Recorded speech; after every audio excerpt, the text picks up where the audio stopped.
Coming up on Network Africa, 17 missing, including 3 children in Malawi boat mishap.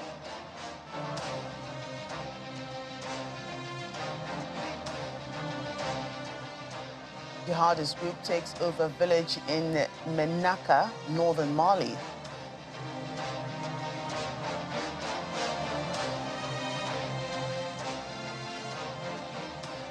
And tensions mount as Sudan's army accuses rival force of mobilizing against it.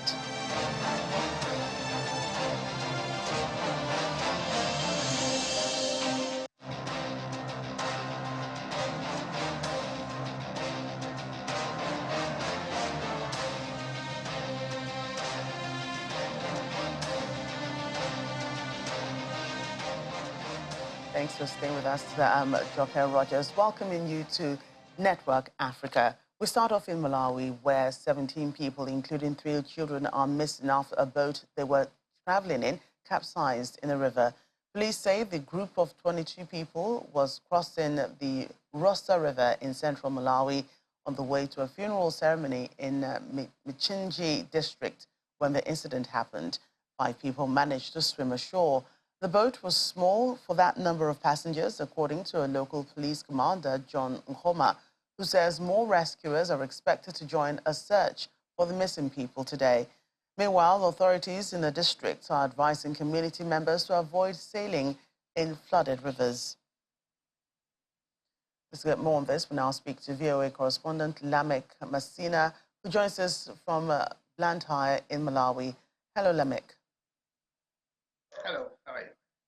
So could you give us an update of the situation as it is now? Have any more survivors been found? Yeah, now the situation is that the Department of Disaster Preparedness has employed the soldiers to help in the search and rescue operations. But now no survivors have been found. According to the report, it's only 5 people, dead bodies, in fact, who have so far found, according to the Department of Disaster and Management Affairs. Oh, I understand that, rescue and recovery operations are still ongoing. How is that as we speak? Yeah, no, the problem with for example, the police are saying that the problems that they didn't have enough equipment for the rescue operations. And those 6 who were rescued yesterday, they say now they are being treated as outpatients, and which means maybe their conditions is now at least better. 2 females and 3 males were found dead, according to reports that we had earlier, and you also confirmed it. But I understand that children are still missing. Any update on that? No update, because the Department of the Disaster Preparedness, they say the search operation is still continuing, and if there will be more updates, they will still be briefing the reporters. At the moment, the situation that they just found those 5. So the authorities say that the number of passengers, were too many for those kind of boats. Are these the kind of boats that people travel in regularly in Malawi? Are there usual overcrowding of such boats? Do we have a frequency of such accidents in Malawi?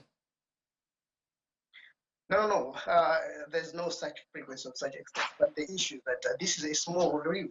It's a small river where there are a lot of activities in the rural of the country, in the rural area of the country, where people go and maybe do some swimming and fishing. So I think this time around, some people, for example, they use the boats, the canoes, to maybe travel from one village to another. So I think because this time these people, they say they were going to the funeral, I think the problem was overloading, but it's not a frequent matter, in fact.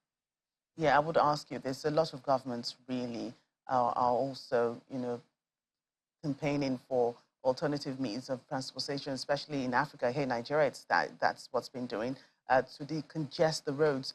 Was there no other routes that they could travel through apart from, going through the river? Maybe some routes might be there, but the issue was maybe they wanted to use the shortcuts because the rivers were almost the shortcut. The issue was finding the option or to reach the place, to reach the place maybe area. Right. Lamek, thank you so much for joining us to give us that update from Malawi, VOA correspondent Lamek Messina.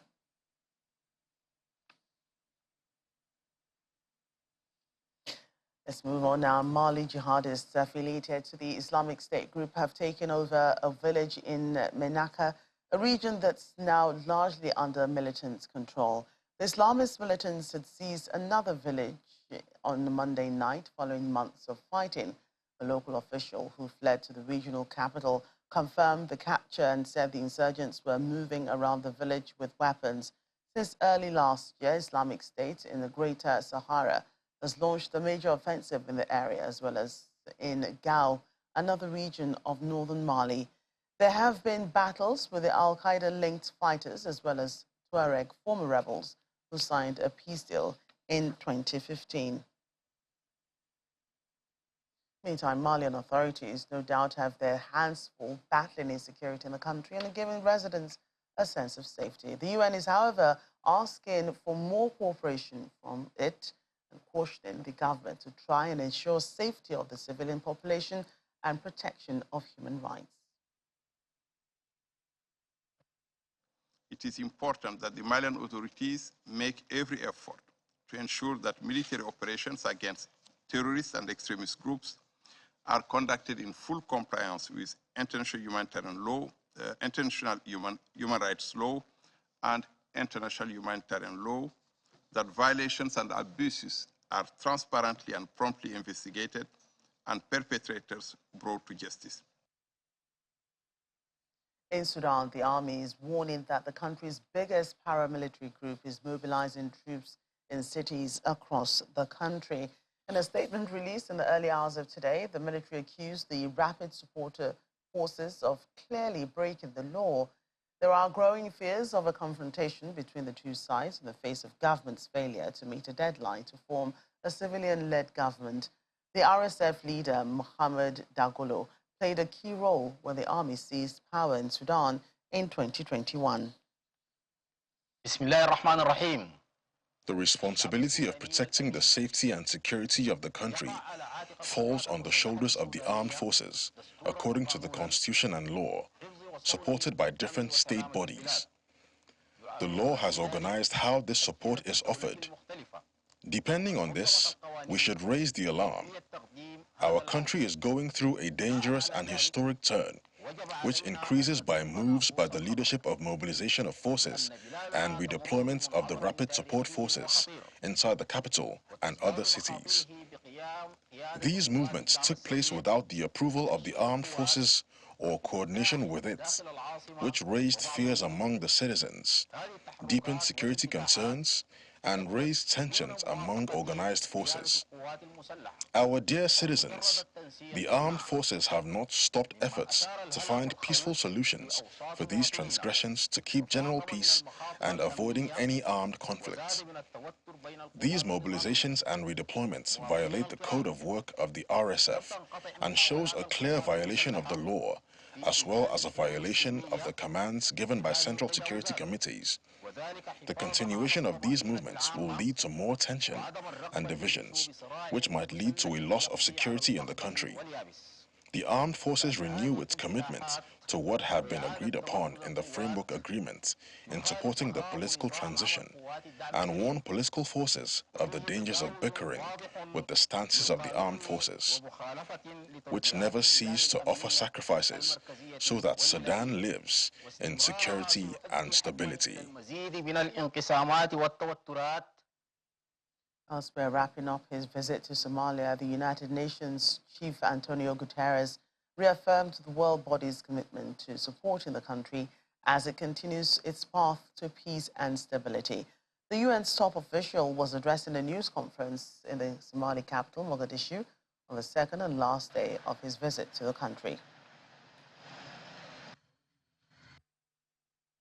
Somalia faces many challenges, but in the spirit of Ramadan, I also bring a message of hope and renewal. The United Nations stands in solidarity with the Somali people. Let us come together to advance peace and security, sustainable development and human rights, and build a better future for all Somalis. During the 6 years since my last visit, we have seen progress on peace, security, and sustainable development. In my talks with President Hassan Sheikh Mohamud and the government yesterday, we discussed how the United Nations system can continue to support Somalia in building on this positive momentum. I commended the President's efforts to advance peace and security and highlighted the importance of strong collaboration with federal states to address the threats posed by Al-Shabaab. The United Nations is committed to supporting national and regional efforts to protect human rights and combat terrorism and violent extremism. The full participation of Somalia's women and young people in political life, including the constitutional review, is critical. I welcome the government's commitment to women's rights and representation and call for the full implementation and codification of the 30% quota for women in elections. Today, the situation is once again alarming. Climate change is causing chaos. Somalia has experienced 5 consecutive poor rainy seasons, and this is unprecedented. Poor and vulnerable communities are pushed by the drought to the brink of starvation, and the situation can get worse. Insecurity in the eastern provinces of North Kivu and Ituri has disrupted the education calendar of about 750,000 young Congolese residents. This is according to United Nations data put out in March 2023, which also shows that armed conflicts has forced over 2,000 schools to shut down. Students are left wondering when or if they will ever return to the classrooms.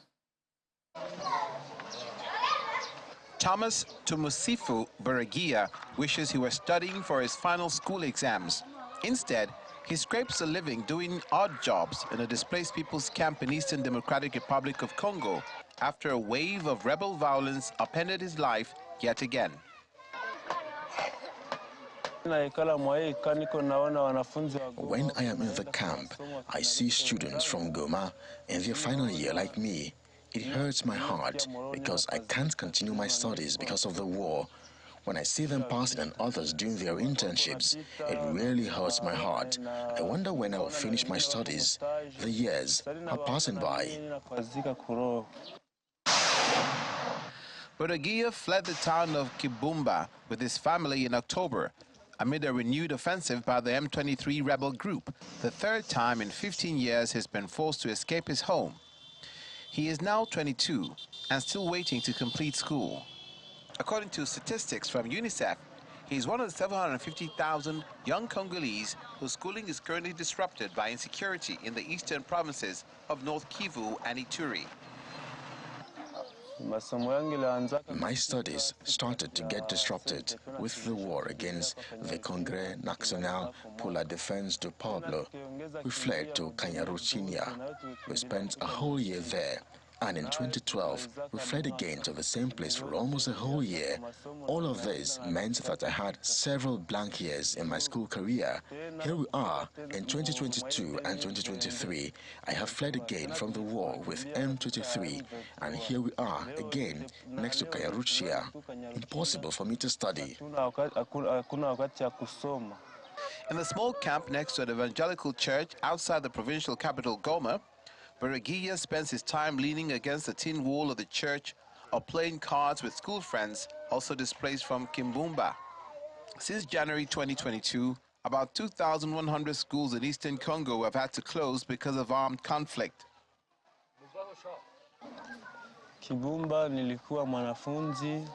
My life's dream was to go to the university after my secondary education in order to look for a job, become a teacher, and earn a living. The damage could be lasting without access to education. The UN is concerned children and young people can miss the chance to develop the skills needed to escape poverty and overcome the desperate economic challenges that help fuel conflict in places like mineral-rich eastern Congo. Welcome back. A spokeswoman for the head of European diplomacy, Josep Borrell, is describing Chad's decision to expel the German ambassador as regrettable and constituting a particularly hostile gesture.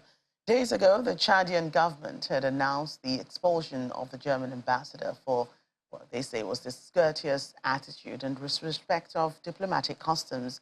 It had not given further details on the facts. On the heels of the expulsion deemed unjustified, the German government announced the expulsion of the Chadian ambassador to Berlin, Mariam Ali Musa.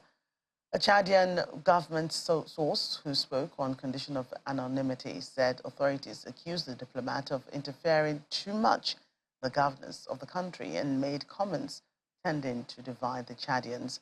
The German Foreign Ministry said that Ambassador Crick had carried out his duties in an exemplary manner and was committed to human rights and the rapid transition to a civilian government in Chad. Currently, Chad is under military rule.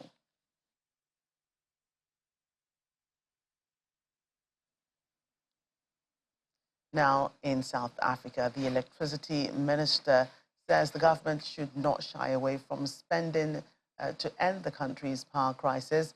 The minister, who was appointed last month in an effort to end the worst power cuts on record, said in an interview that, in his view, focusing on improving the performance of the state utility, Eskom's ailing coal plant, is the best opportunity to lower the intensity of the outages. Option. So the option of ramping up your open cycle gas turbine is an admission that your base load, if you like, units are unable to support the South African economy. So you need that emergency relief, which is your open cycle gas turbine. They come at great cost to the fiscus or the Eskom balance sheet, and we know that the Eskom's balance sheet really can't carry this. But we are faced with a crisis, and one of the things we are proposing is that on all these big components, just go straight to the original equipment manufacturer. Don't have to go to my supplier database. I go straight, I'm going to procure from there. On the issues of coal, especially on the coal plus mines, so essentially Eskom has got an obligation to invest in the mines so that we are mining good quality coal. We must invest in those mines. I'm presenting to Cabinet, and then they'll make that determination. All I'm going to present by end of the month, because we are meeting with the ones who are responsible for new generation, the renewable energy developers in the country, try to understand what are the issues, having engagement with the possibility of importing, if you like, megawatts from. We've been given pointers. Mozambique, it's possible to set up a power plant, gas powered, so we're exploring those so that when I present to Cabinet, it's the totality of these measures. Ghana is the first country to approve a new malaria vaccine that has been described as a world changer by scientists who developed it. The vaccine, called R21, appears to be hugely effective, in stark contrast to previous ventures in the same field. Ghana's drug regulators have assessed the final trial data on the vaccine's safety and effectiveness, which is not yet public, and have approved it for use in children aged between 5 months to 3 years old. The World Health Organization is also considering approving the vaccine. It has been a massive century-long scientific undertaking to develop a vaccine that protects the body from the malaria parasite. Trial data from preliminary studies in Burkina Faso showed R21 vaccine was up to 80% effective when given as 3 initial doses and a booster a year later. Malaria kills about 620,000 people each year, most of them young children. And here in Nigeria, almost every part of Lagos, the country's commercial capital, has been converted into a marketplace, whether in traffic, roadsides, or pedestrian bridges. Worse still is that commercial activities on rail tracks continue unchecked, posing huge risks to traders and those who patronize them. Our correspondent, Kelly Egiga, visited some railway lines and chronicles the dangers of business activities and its attendant disruption. One common feature or rail tracks, especially here in Lagos, is the gathering of people at designated points or terminals for the purpose of trading, from Tejosho in Yaba to Oshodi, and from Oshodi to Ikeja Long, which is just opposite the Murtala Muhammad International Airport, and then to Agege. These traders brave the odds despite the risk and dangers. They trade in fairly used shoes, belts, bags, and clothes. Bus conductors are not left out of the party. They encroach on the rail tracks to woo passengers. And despite the hazards, the traders tell me this is their only source of survival. Me, I be graduate, I go INT, Polytechnic. Since that time when I come out for school, do my HND, I never get work. And the kids, they say, how they want more survive for this country. They also present a list of demands as well as allegations of compromise by government officials. Most of women when we dey work for here will be widow. And Kai, they go just come. With no information, they go come destroy our market. Carry our market go. Maybe Baba help us do adjustment. Tell our government to help us, to plead, to help us. If we cannot be here, we know here is delicate, but let us relocate us a place that we can stay and have rest of mind. Please, we country. But in a swift response, the Corps Marshal for the Lagos Environmental Sanitation Corps counters the allegations. She also puts the blame on the tables of the railway police officers. The Railway Corporation, they have not been supporting the agency. They have not been supporting the agency. Each time we come to arrest them, you see them coming to us and be soliciting for them that it is, they even say it's not our territory. In 2008, former Lagos Governor Mr. Babatunde Fashola dislodged traders on the rail tracks at Oshodi. But now, they seem to be returned to status quo. Meanwhile, a lot more activities take place on the tracks. Some walk, beg, eat and sleep on the tracks. And these children are learning fast as they can be seen playing on the rail tracks. The managing director of the Nigerian Railway Corporation, Mr. Fidet Okiria, is worried about the menace. We try to fight it, but the more you fight it, the more they come back. I can remember when I was the district manager at Lagos, I took it up as a responsibility that we were clearing them as they come back. You remove their wear, you remove their tables, and at the time they have a in-house carpenter as you are removing their making. Let's capture what happens when a train approaches these areas where commercial activities take place as a warning.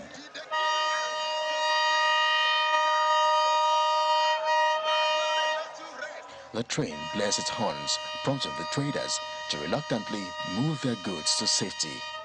But take a look at just how close the distance is between the train and these traders. And when the train passes, it's back to business as usual. But let's give you a 3D illustration of the train's movement and nearness to human activities. This distance is just about 10 inches, and that's about 0.254 meters. According to railway officials, the traders are so daring at Oshodi, Agege, and Agbado, as some stay as close as less than a meter from the train. Meanwhile, right-of-way of minimum 15 meters from the center of the track in section is the required international standard to be left with no human activities. It's a zone to be left virgin for safety reasons.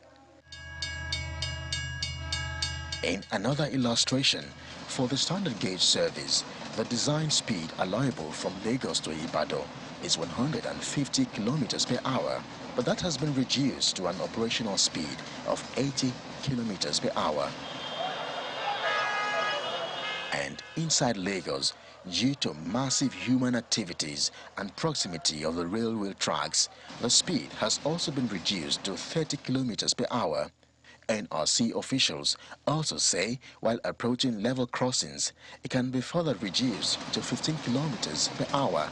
It is called the caution order. On the average, there are 10 train-related deaths in Nigeria annually. That's according to the NRC. But many think the figure is way higher. In South Africa, between April 1, 2018 and March 31 in 2019, nearly 300 people lost their lives after being hit by trains in SA's railway tracks. In Kenya, the country has seen a series of deadly train derailments. In 2019, 32 people were killed when a passenger train derailed. Kelly Egiga reporting for Channels Television News. That's our program today. Thank you so much for watching. I'm Joke Rogers. See you soon.